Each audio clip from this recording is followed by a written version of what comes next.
Hi friends, welcome to Sugindiya channel. இன்னைக்கு என்ன recipe பார்க்க போறோம்னா தட்டைப்பயிறு காய் பொரியல். அது எப்படி சிம்பிளா டேஸ்டியா பண்ணலாம் வாங்க வீடியோக்கு போகலாம். ஒரு கடாய் எடுத்துக்கோங்க. 3 டேபிள்ஸ்பூன் ஆயில் ஊத்திக்கோங்க. ஆயில் நல்லா ஹீட் ஆகட்டும். 1 டீஸ்பூன் கடுகு, 1/2 டீஸ்பூன் உளுந்தம் பருப்பு இப்போ நல்லா பொரிஞ்சு வரட்டும். இது கூட ஒரு பெரிய சைஸ் வெங்காயம், கொஞ்சம் கறி லீஃப் ஆட் பண்ணிக்கோங்க.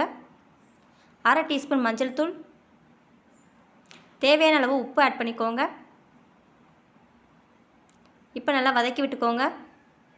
ஒரு 2 வத்தல் ஆட் பண்ணிக்கோங்க. இப்போ வெங்காயம் நல்லா சாஃப்டாக நல்லா வதங்கி வரட்டும்.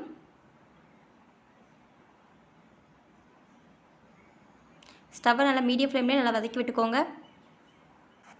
இப்போ நல்லா வதங்கி வந்துடுச்சு. இது கூட நம்ம கட் பண்ணி வச்சுருக்க தட்டைப்பயிறு காயை ஆட் பண்ணிக்கலாம். இப்போ நல்லா வதக்கி விட்டுக்கோங்க. அந்த எண்ணெயிலே நல்லா வதங்கி வரட்டும்.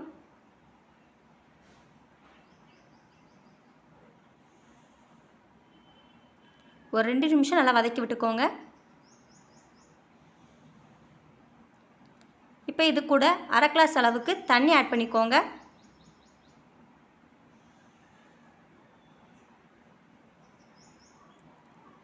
இப்போ நல்லா கலந்து விட்டுக்கோங்க. இப்போ மூடி போட்டு நம்ம வேக வச்சு எடுத்துக்கலாம். நெக்ஸ்ட்டு ஒரு மிக்ஸி ஜார் எடுத்துக்கோங்க. 1/2 டீஸ்பூன் ஜீரகம், ஒரு 4 பல் பூண்டு, ஒரு 3 வத்தல், கொஞ்சமாக தேங்காய். இப்போ இதை நான் குறகுறப்பாக அரைச்சி எடுத்துக்கலாம். நெக்ஸ்ட்டு நல்லா தட்டைப்பயிறு காய் நல்லா வதங்கி வந்துருச்சு. நல்லா தண்ணிலாம் சுண்டி வந்துருச்சு. இது கூட நம்ம அரைச்ச தேங்காவை ஆட் பண்ணிக்கலாம். இப்போ நல்லா கலந்து விட்டுக்கோங்க.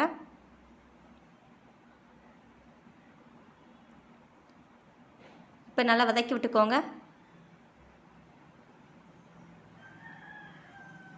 தேங்காயோட பச்சை வாசனை போகிற அளவுக்கு நல்லா வதக்கி விட்டுக்கோங்க.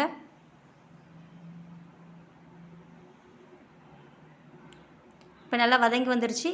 இந்த ஸ்டேஜில் ஸ்டவ் ஆஃப் பண்ணி நம்ம வேறு பிளேட்டுக்கு ட்ரான்ஸ்ஃபர் பண்ணி எடுத்துக்கலாம்.